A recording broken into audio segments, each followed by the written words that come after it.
Hello everyone. आज हम discuss करेंगे ना लीड कोड की एक प्रॉब्लम जो कि आज की प्रॉब्लम ऑफ द डे है। तो आज हमें मिली है 757। प्रॉब्लम का नाम है set intersection size at least to and ये लीड कोड पे हार्ड मार्क की गई है। तो हम सबसे पहले ना क्वेश्चन रीड करते हैं, देन हम डिस्कस करेंगे क्या क्या इसकी अप्रोचेस हो सकती हैं और कैसे हम इसको सॉल्व कर पाएंगे। Okay, so the question is you are given a 2D integer array intervals where intervals of I is equal to start I and end I. Represents all the integer from start I to end I inclusively, means start and end both are included in the range. So a containing set is an array. A containing set is an array where each interval from intervals has at least two integers in the nums. For example, okay ये एक example दिया गया, तो हमें like we have to output the minimum possible size of the containing set. Okay, so first हम इसमें कुछ ना इंपॉर्टेंट कुछ चीज़ें मार्क करेंगे सबसे पहले, आई थिंक जिन पे हमें सबसे ज़्यादा ध्यान देना रहेगा। ओके, तो हम सबसे पहले वो चीज़ें मार्क करते हैं इस पर। ओके, सो इसमें सबसे पहले a containing set is an array nums. Okay, containing set, देखो ये कंफ्यूज करने के लिए कंटेनिंग सेट क्या होगा, it's nothing related to that we have to take set और we not have to take any set. Okay, it is basically simply an array, और हमें एक एरे ऐसा बनाना है जिसमें कि जितने भी इंटरवल्स के लिए, एक ये हमें इंटरवल दे रखा है, एक इंटरवल हमें ये दे रखा है, एक इंटरवल हमें ये दे रखा है, कि उसमें सारे इंटरवल्स के एटलीस्ट, इंटरवल्स के बीच में जो भी नंबर आएंगे उनके एटलीस्ट दो नंबर हमारे उस एरे में प्रेजेंट होने चाहिए। और हमें ऐसे करना है कि हमारे जो एरे का जो साइज हो ना वो मिनिमम हो। तो ठीक है, हम एक बार एक ना एक दो ड्राई रन कराते हैं, तो उनसे हमें पता चलेगा एक्चुअली एग्जैक्टली आप के क्वेश्चन है क्या। ओके, तो अगर मैं इसी लाइक एक क्वेश्चन, ओके ठीक है, हम सबसे पहले एक ये वाला एग्जांपल लेते हैं। ठीक है, सो क्वेश्चन एग्जांपल हम सबसे पहले ये वाला लेते हैं। ओके, सो जैसे कि हमें दे रखा है, एक है हमारा सबसे पहले है 1 3, जो हमारा पहला इंटरवल है। Okay, the second interval is 3 7।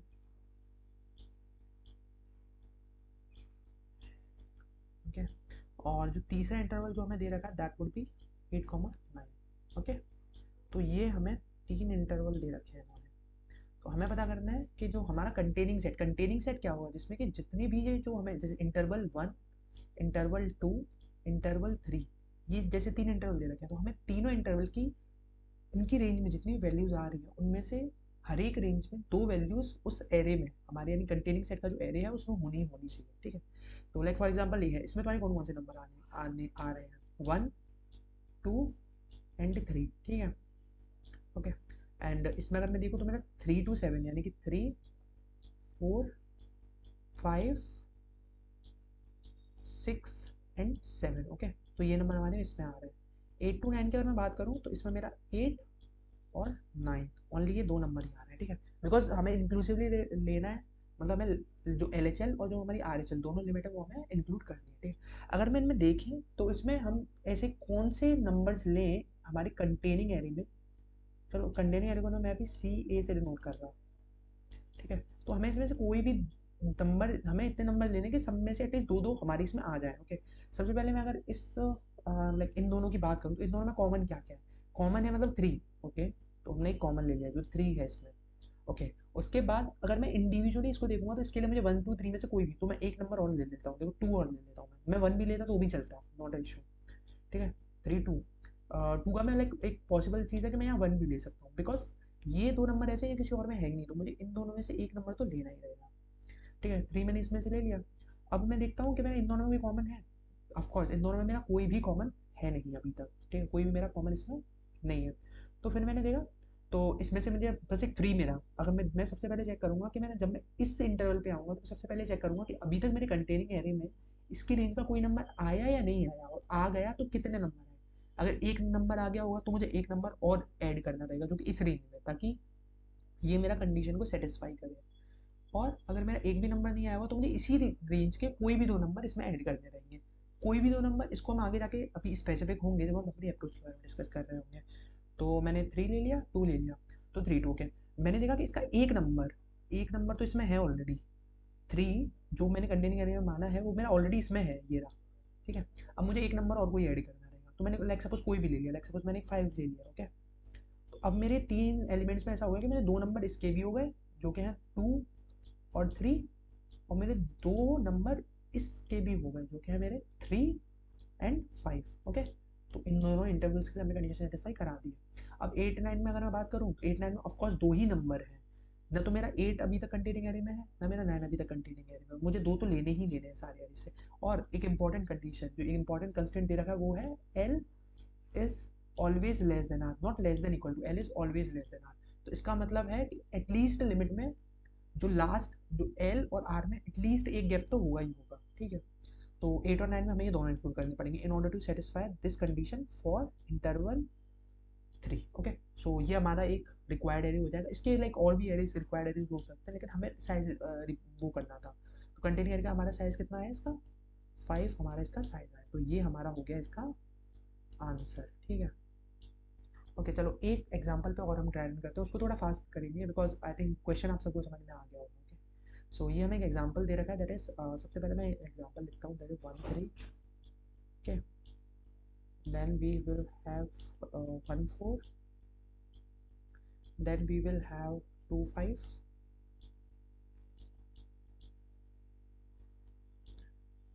then we will have 3 and 5। Okay, तो ये है। अगर मैं इसको एक बार ढंग से देखूँ ना, तो मैं देखो मुझे मिनिमाइज करनी है चीज़ें, तो मैं क्या चाहूँगा कि मैक्सिमम एक वैल्यू जितने इंटरवल्स में रिपीट होगी मेरा उतना साइज बचेगा कंटेनिंग एरे का। फॉर एग्जांपल अगर मैं देखो इसमें देखूँ, इसमें मेरा 1 2 3 आ रहा है, इसमें मेरा 1 2 3 आ रहा है, तो इन दोनों में कॉमन क्या हुआ, 1 2 3 इन दोनों में कॉमन है। अब मैं फिर यहाँ भी आया, यहाँ मैंने देखा यहाँ 2 3, मतलब 2 3 एक ऐसा नंबर है जो कि इन तीनों में कॉमन है। चलो एक बार इसको मैं एक्सप्लेन करता हूँ। ओके,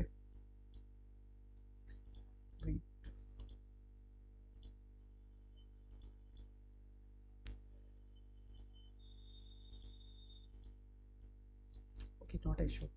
तो ठीक है, मैं इसको एक्सप्लेन एक बार करता हूँ।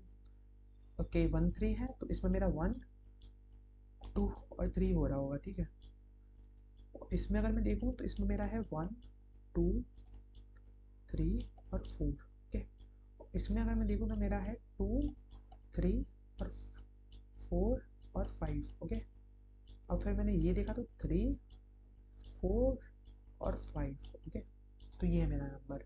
तो मैंने देखा मेरा 3 इसमें भी है, 3 इसमें भी है, 3 इसमें भी है और इसमें भी है। तो मतलब एक नंबर तो ऐसा है जो मुझे इस एरे में से भी मिल गया, एक नंबर इस एरे में भी मिल गया, इस एरे में भी मिल गया, इस एरे में भी मिल गया। Okay, that is a very, मतलब ये बहुत अच्छी चीज़ है कि हमें एक नंबर ऐसा कोई मिल गया। तो हमने 3 अपने कंटेनिंग एरे में इंक्लूड कर दिया because that is a precious number for us, right. तो 3 हमने इसमें इंक्लूडेड कर दिया। Now we have to see the second number. Okay, so अगर मैं इसमें देखूँ, इन दोनों में मैं देखूँ तो मेरा कॉमन क्या आएगा, 3 मेरा आ गया है, मतलब एक नंबर में सब में हो गया। अब मुझे बस इनका सेकंड नंबर और देखना है। अगर मैं इसमें से लेता हूँ कोई भी नंबर, तो क्या ले सकता हूँ मैं, 1 और 2 में से कोई भी ले सकता हूँ। सपोज मैंने 2 ले लिया इसमें से। अब जैसे ही मैंने 2 ले लिया तो मेरा इसके लिए भी 2 फुलफिल हो गए, 1 और 2, मेरे इसके लिए भी 2 फुलफिल हो गए, 3 और 2। और जब मैंने इसमें देखा तो मेरा इसमें भी दोनों फुलफिल हो गए, 3 और 2। और जब मैं इसमें आया तो मेरा सिर्फ 3 हुआ है, मतलब सिर्फ एक ही फुलफिल हुआ है। तो मुझे इसमें से या इसमें से या इसमें से या इसमें से कोई एक मुझे लेना होगा। तो मैं सपोज मैंने ले लिया 4 ले लिया, या 5 भी ले लिया, या मतलब लाइक और भी पॉसिबल आंसर सिर्फ एक ही नहीं होगा, 3 to 4 3 to 5 भी हो सकता है। ठीक है, तो ये हमारे कुछ पॉसिबल आंसर्स रहेंगे इन चीज़ों के में। तो ये हमारे पॉसिबल आंसर आ गए। तो हमें रिटर्न करना था साइज, तो साइज कितना आया, answer would be 3 in this case. Okay, तो ये हमारा इसका वो हो गया। ओके, तो अब मैं एक्चुअली ना मैं इसके अप्रोच पे जाता हूँ because that is very important. I think examples आप सबको समझ में आ गए होंगे। Okay, let us move to the approach first. Okay, ठीक है, तो अब हम अप्रोच पे जैसे ही जाएँ, तो अप्रोच पे अब हम जाते हैं सबसे पहले। ओके, ओके, तो हम सबसे पहले हेडिंग डालते हैं अप्रोच। ठीक है, तो सबसे पहले हम हेडिंग डालते हैं अप्रोच। ओके, तो अप्रोच है हमारी ये। अप्रोच पे हम सबसे पहले काम करेंगे कि आफ्टर ऑल अप्रोच क्या होगी। क्वेश्चन हार्ड मार्क्ड है तो मतलब अप्रोच भी,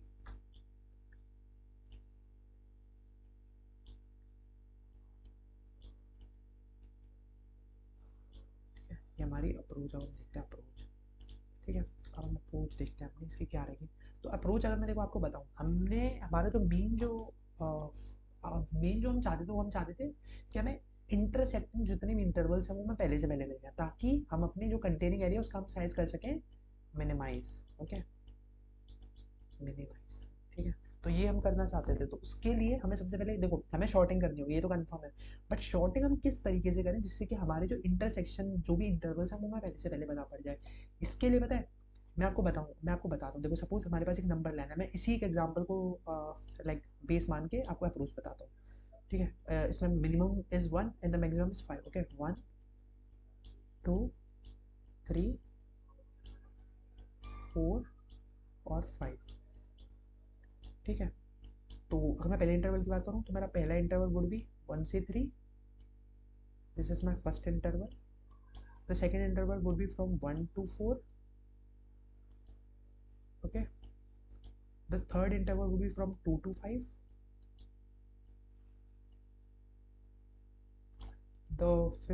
The fourth interval would be 3 to 5. Okay, so it is 3 to 5.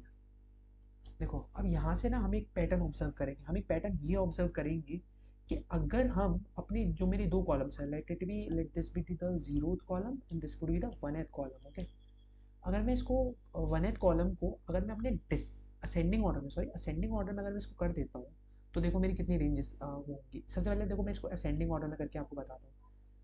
इसमें मैं दो चीज़ें वो करूँगा, जिसमें कि सबसे पहले हम कॉलम जो वन के रिस्पेक्ट में हम इनको जो भी जितनी भी एंट्रीज हैं हम इनको असेंडिंग वैल्यूज में करेंगे। इन केस नाउ एक इसमें बेस के साथ एक इसमें कंडीशन आ सकती है कि अगर क्या बोलता है, अगर एलिमेंट सेम हुए तो क्या करेंगे।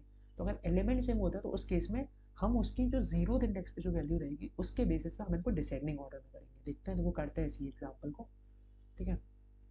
तो अगर मैं इसको करूँ वही वाली कंडीशंस लगा के कि सबसे पहले हमारी प्रायोरिटी क्या होगी कि हमें कॉलम वन के बेसिस पे उनको करना है असेंडिंग ऑर्डर के बेसिस पे। तो मेरा हो गया 1 3, ओके, देन फिर मेरा हो गया 1 4। अब मेरे पास केस आएगा कि क्या बोलते हैं इन दोनों की मेरी जो कॉलम वन की जो वैल्यूज है वो दोनों सेम है, तो मैंने क्या बोला था, तो हम उनको करेंगे on the basis of their zero column value in descending order. तो zero column value descending order के बेसिस पे 3 5 पहले आएगा एंड 2 5 बाद में आएगा। ओके, 2 5 बाद में आएगा। ये करने से पता है फायदा ये रहेगा, इतना करने से फायदा ये रहेगा कि 1 से 3 इंटरवल में जो भी वैल्यूज आ गई होंगी उनके बहुत ज़्यादा चांसेस रहेंगे कि वो अपकमिंग जितने भी इंटरवल्स रहे उनमें आ जाए, अपकमिंग जितने भी इंटरवल्स रहे उनमें आ जाए। देखो मैं आपको बता दूँ, सपोज हमने 1 3 किया, 1 3 इंटरवल में देखो जो वैल्यूज हैं, हम 1 3 को पहले मार्क करते हैं, सपोज मैंने इसमें से 1 और 3 है ना, मैंने ये ले लिया और मुझे वैल्यूज ऐसी लेनी है जो कि मेरा मैक्स जो कि जिनकी मेरी बहुत ज़्यादा चांसेस है कि वो मेरे जो आगे वाले जो इंटरवल्स हैं उनमें आ जाए। उनमें आगे वाले इंटरवल्स में आने वाली आप बताइए कि किस वैल्यू में सबसे ज़्यादा प्रोबेबिलिटी रहेगी। अकॉर्डिंग टू मी जो प्रोबेबिलिटी रहेगी वो रहेगी इस इंटरवल की, अगर मैं ये मानूँ ये मेरी एल वैल्यू है, ये मेरी आर वैल्यू है, इसके बीच में और भी वैल्यूज रहेंगी, तो मेरी जो सबसे ज़्यादा जो प्रोबेबिलिटी रहेगी और और इंटरवल्स में इंटरसेक्ट होने की वो मेरी वैल्यूज रहेंगी लास्ट की जो वैल्यूज रहेगी, लास्ट की जो वैल्यूज रहेगी उनकी बहुत हाई प्रोबेबिलिटी रहेगी कि वो और इंटरवल्स में जाके इंटरसेक्ट करें, यानी कि और इंटरवल्स में भी आए, ठीक है। तो ठीक है, तो क्योंकि हमें एग्जैक्टली दो ही वैल्यूज को करना था, तो हम अगर हम इंसर्ट करें अपने कंटिन्यूएशन एरे में, ओके, तो कंटिन्यूएशन जो हमारा एरे था तो उसमें हम करते हैं लास्ट के दो वैल्यूज इंसर्ट, मतलब R and R minus one index पे जो वैल्यूज है हम उनको करेंगे insert. Okay, wait a minute,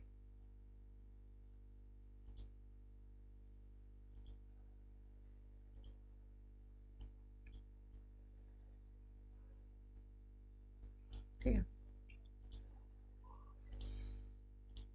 ठीक है। तो मैंने आपको कंटिन्यूस एरे के बेसिस पे हम इसमें वैल्यूज इंसर्ट करेंगे, ठीक है। तो सबसे पहले मैंने आपसे बोला कि 1 से 3 इंटरवल है, तो इसमें आर क्या हुआ, आर मेरा 3 हुआ, और आर माइनस वन क्या हुआ, आर माइनस वन और आर के हिसाब से मेरा 2 और 3 हुआ, इसमें मैंने 2 और 3 इसमें इंक्लूड कर दिए, ठीक है। मेरे इसके रिस्पेक्ट में दो वैल्यूज इंसर्ट हो गई हैं, ठीक है। अब मैं आता हूँ इस इंटरवल पे, अब मैं सबसे पहले चेक करूँगा जब एम था तो मैंने इसकी दो वैल्यू जो लास्ट और लास्ट सेकेंड जो वैल्यूज थी वो मैंने इसमें डाल दी। अब मैं जब नेक्स्ट इंटरवल में आऊँ तो सबसे पहले मैं चेक करूँगा कि ऑलरेडी इस रेंज की वैल्यूज इसमें प्रेजेंट है या नहीं। अगर प्रेजेंट है तो हम देखेंगे कितनी वैल्यूज प्रेजेंट है, अगर एक वैल्यू प्रेजेंट रहेगी तो हमें इस इंटरवल की कोई आर या फिर आर माइनस वन की एक वैल्यू हमें इसमें डालनी रहेगी, और अगर प्रेजेंट नहीं होगी तो उस केस में दोनों वैल्यूज हम इसी इंटरवल में से डालेंगे, ठीक है। तो 2 3 हमने इसमें से डाल दिया। अब हम इसमें चेक करेंगे कि इसमें 2 3 मेरी इंटरवल में आ रही है दोनों value. 2 is coming in between 1 and 4, yes it's true. 3 is coming in between 1 and 4, yes it's also true. Okay, that's great. अगर मैं 3 से 5 में देखूँ, 2 is coming in between 3 and 5, no, first this is not coming in this, okay, and 5 is coming in between 5, sorry, is 2 and 3 is coming between 3 and 5, yes, because inclusive 3 अगर हम देते हैं तो 3 हमारी हमें सिर्फ एक वैल्यू मिली है, एक वैल्यू हमें नहीं मिली है। तो एक वैल्यू मैंने आपको बताया था जैसे कि अब हम कौन सी वैल्यू लेंगे। अब आपके पास एक जो प्रॉब्लम आ सकती है वो ये आ सकती है कि हम आर वाली वैल्यू लेंगे या आर माइनस वन वाली वैल्यू इंक्लूड करेंगे। देखो काउंट की वैल्यू हमारे पास देखो, अगर हम काउंट करने जाएं कि हमारी कंटिन्यूएशन एरे में कितनी वैल्यूज हैं जो इस इंटरवल से मैच हो गई, तो इसके लिए हमारा काउंट आएगा एक, क्योंकि सिर्फ जो मैच हुई है that is only the three, only three is match, only three is match. अब हमारे पास क्वेश्चन आएगा कि आफ्टर ऑल क्या हम ऐसा क्या करें, हम कौन सी वैल्यू लें। आपने तो बता दिया कि आर और आर माइनस वन। इसके लिए हमें एक चीज़ सोचनी चाहिए, कॉमन सेंस वाली चीज़ें हैं कि हम ये सोचें कि कौन सी वैल्यूज़ की सबसे ज़्यादा प्रोबेबिलिटी है कि वो जो ऊपर वाले इंटरवल्स हैं उनमें भी आ गई होगी। बहुत ज़्यादा प्रोबेबिलिटी रहेगी कि जो हमारी जो लेसर वैल्यू यानी कि जो आर माइनस वन वैल्यू है वो आ गई होगी। तो हमें जो इसमें इंक्लूड करनी रहेगी वो हमें आर वैल्यू जो हम रहेंगे वो हम इंक्लूड करेंगे, ठीक है। आर वैल्यू हम अपनी इंक्लूड करेंगे इसमें, ठीक है। आर वैल्यू हमने इसमें इंक्लूड करी, 2 3 5 हो गया हमारे ये।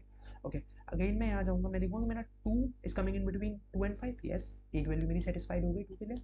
इस 3 is coming between 2 and 5, yes it's also satisfied, हालांकि 5 हो रहा है बट हमें प्लीज 2 करना था। Okay, so 2 3 5 is the array which satisfying my all the condition and the size for this array is coming out to be 3.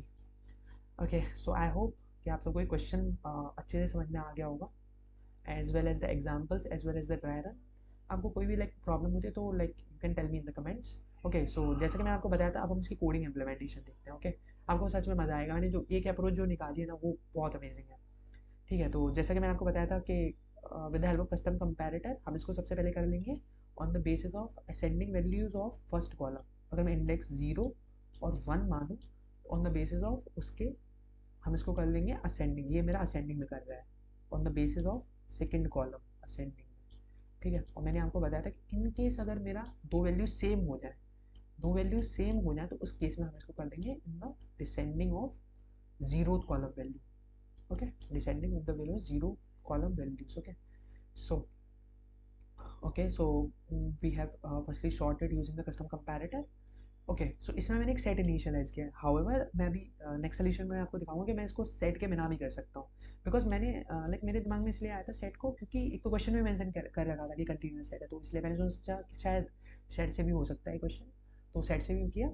और yet फिर मैंने लाइक थोड़ा और सोचने की कोशिश की तो मुझे लगा हाँ इसको कॉन्स्टेंट स्पेस में भी कर सकते हैं। ओके, तो मैंने इंटरवल्स में एल और आर निकाला। अगर मैंने आपको बताया था कि अगर मेरा ऑलरेडी जो मेरा मैं सेट को as an array continuous set और एरे बात ही की बिकॉज हमें साइड से रिटर्न करना था, तो मैंने सबसे पहले देखा कि अगर मेरा सेट एम्प्टी है तो उस केस में ऑफकोर्स मुझे दो वैल्यूज डालनी होंगी। ये हमेशा जो ट्रू रहेगा ये केस, वो फर्स्ट इंटरवल जीरो की जो वैल्यूज रहेंगी अलावा उनके लिए ट्रू रहेगा। तो मैंने इसमें आर और आर माइनस वन मैंने इंसर्ट कर दी, ठीक। अब एल्स वाला जो केस रहेगा वो मेरा रेस्ट ऑफ द इंटरवल्स के लिए चलेगा, यानी कि इंडेक्स 1 to n-1 जो भी मेरा इंटरवल का साइज रहेगा वहाँ तक मेरा ये चलेगा हर बार, ठीक है। Count is equal to zero मैंने एक वेरिएबल बनाया जो कि मेरा ये बताएगा कि मुझे ऑलवे मतलब अभी तक मुझे कितनी वैल्यूज मिल गई है मेरे कंटिन्यूस एरे में।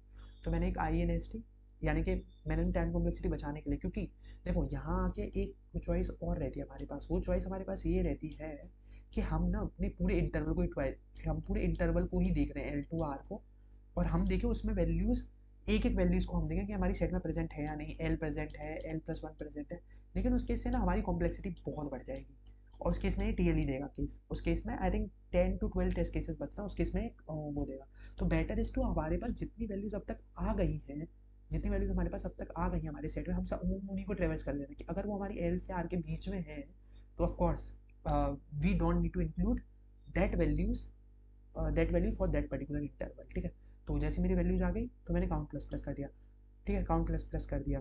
वैल्यूज नहीं आई तो मेरा लाइक काउंट 0 का 0 ही रहेगा। और जैसे मुझे एटलीस्ट 2 चाहिए, तो मैं अपना लूप का क्यों ही लाइक मैं एक्स्ट्रा टाइम कॉम्प्लेक्सिटी कंज्यूम कर रहा हूँ। तो फिर मैंने लाइक जैसे मेरे काउंट 2 होते मुझे एटलीस्ट 2 चाहिए थी, तो मैंने लाइक ब्रेक कर दिया लूप। ठीक है, अब मेरे पास 2 प्रॉब्लम आ रही, काउंट 2 हो गया, nothing we have to do, nothing we have to do. Count 2 में आप यहाँ कंटिन्यू लिख सकते हो, because nothing in that case we have to do nothing, in that case we have to simply do nothing. Okay, अब count की value हमारी 0 हो सकती है, काउंट की वैल्यू हमारी 1 हो सकती है। काउंट की वैल्यू 0 का मतलब है एक भी वैल्यू नहीं मिली इस इंटरवल में, तो ऑफकोर्स हमें 2 न्यू वैल्यूज हमें कंटिन्यूस एरे में इंसर्ट करनी होंगी। मैंने आपको ऑलरेडी बताया था कि हम कौन सी 2 वैल्यूज उस कंटिन्यूस एरे में इंसर्ट करेंगे, that is R and R minus 1। Okay, तो वो हमने 2 वैल्यूज इसमें इंसर्ट कर दी है। अगर मैं बताऊँ आपको कि अब एक केस और होता है हमारे पास सारा, इसकी काउंट की वैल्यू 1 हुई तो क्या करोगे। काउंट की वैल्यू 1 हुई, now this is the case कि हमें डिसाइड करना है कि हम कौन सी वैल्यू सेट करेंगे। और ये मैंने आपको पहले ही बता रखा था कि हाई चांस रहेंगे कि हमारी जो, क्योंकि इंटरवल जो ऊपर वाला रहेगा वो एटलीस्ट करेंट इंटरवल से तो छोटा ही रहेगा, तो आर माइनस वन वैल्यू जो थी वो उसमें आ गई होगी। R minus one values always हमारी कंटिन्यूस एरे में हमें मिल गई होगी, आर माइनस वन वैल्यू हमें ऑलवेज मिल गई होगी करेंट इंटरवल की। लेकिन अब हमें आर वैल्यू और उसमें इंसर्ट करनी पड़ी। काउंट 1 है, क्योंकि हमें एटलीस्ट 2 वैल्यू चाहिए थी, तो काउंट 2 करने के लिए हमने उसमें एक वैल्यू जो कि आर इंडेक्स पे थी वो हमने उसमें इंसर्ट कर दी। एंड फाइनली जो भी हमारा लाइक का साइज होगा, सॉरी जो भी हमारा सेट का साइज होगा वो हम रिटर्न कर देंगे। ठीक है, अब इस क्वेश्चन को एक चीज़ है उसके लिए एक बहुत छोटा सा कॉमन सेंस चाहिए, जैसे कि हम इसका अभी मैं इसको टाइम कॉम्प्लेक्सिटी स्पेस कॉम्प्लेक्सिटी अगर आपको बताऊँ, टाइम कॉम्प्लेक्सिटी अभी के हिसाब से देखो, शॉर्टिंग के लिए ऑफ एन लॉग एन रहेगी, और इसके लिए भी एन ही रहेगी, N simple, because unordered set है तो insertion takes over one time. तो इसके लिए लाइक हमारी जो टाइम कॉम्प्लेक्सिटी रहेगी that would be order of N log N, sorry order of, sorry wait a minute.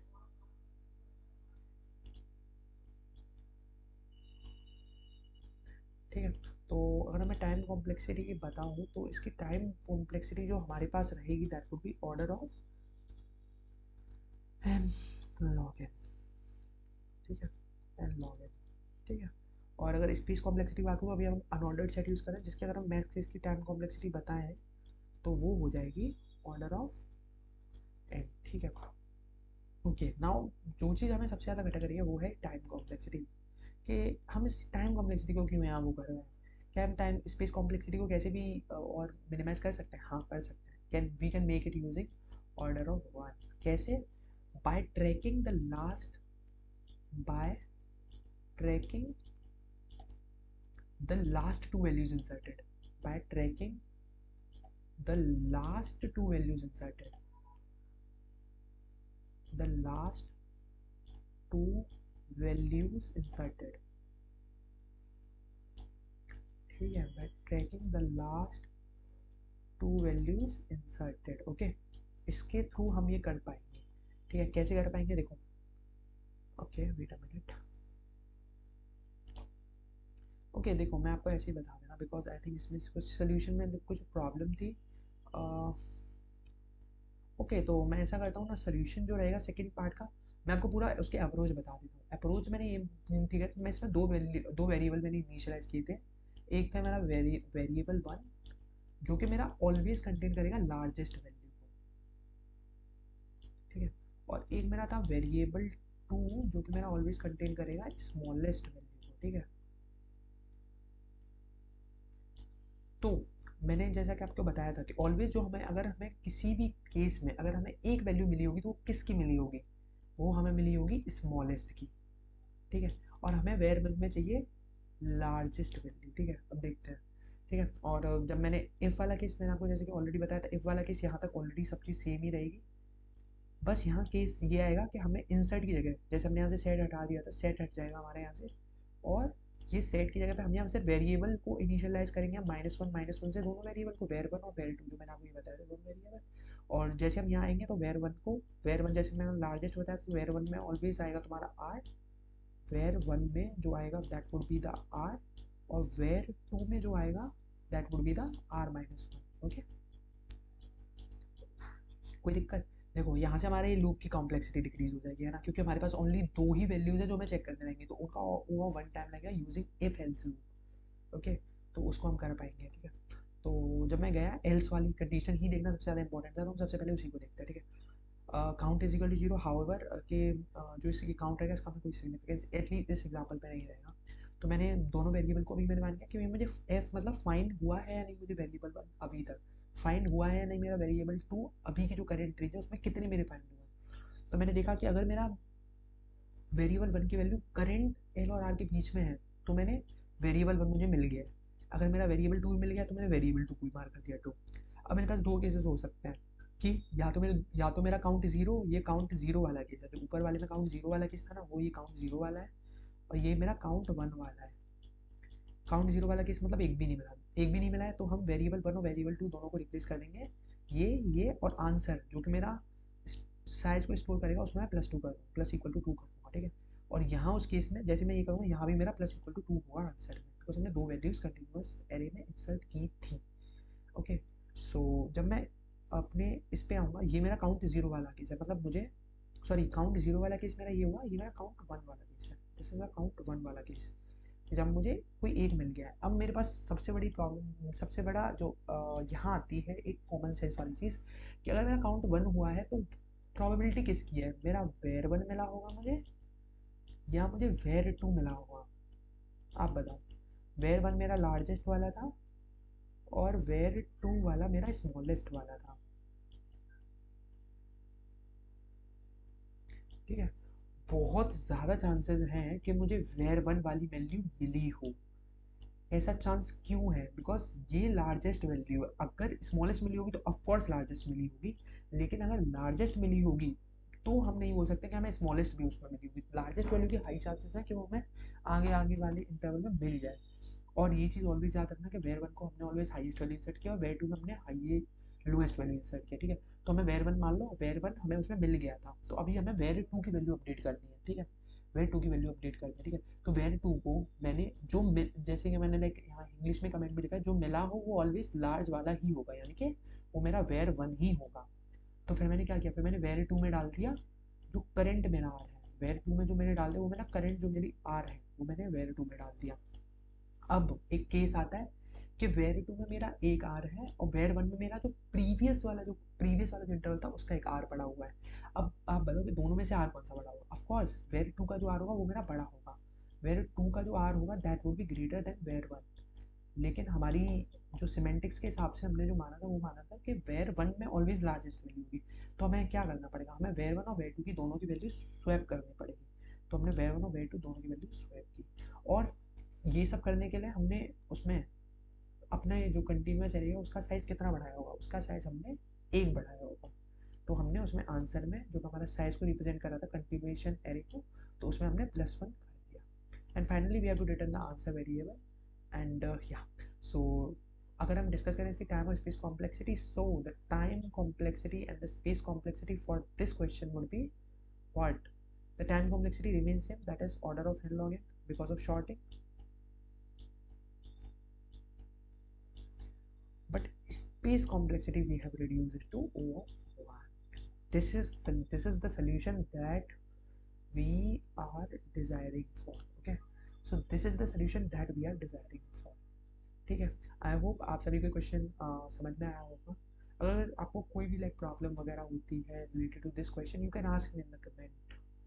And thank you for watching.